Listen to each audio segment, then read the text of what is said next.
update ng bayan, maasahan anumang panahon. Magandang oras po sa ating lahat. Narito na ang latest update sa lagay ng ating panahon ngayon at sa magiging lagay ng panahon sa susunod na 24 oras. Sa kasalukuyan ay easterlies ang nakakaapektong weather system sa ating bansa.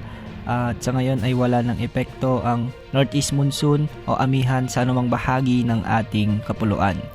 Dahil nga sumiiral na easterlies, ito yung mainit na hangin mula sa karagatang Pasipiko, ay makakaranas ng maalinsangang panahon, maulap na papawirin at may kalat-kalat na pagulan at thunderstorms ang Eastern Visayas sa may Caraga at Davao region. Pinag-iingat natin ang ating mga kababayan dito dahil posible ang banta ng mga biglang pagbaha o pagguho ng lupa, lalo na kung may mga katamtaman hanggang sa kung minsan ay malalakas na pagkulan.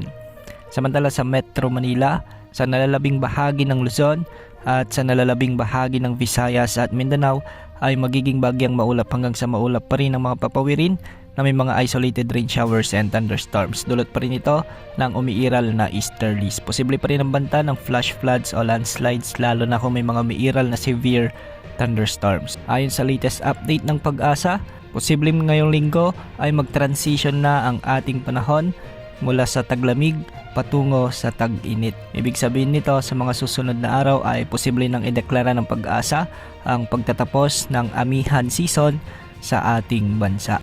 Narito naman ang magiging lagay ng mga pag-alon sa ating karagatan.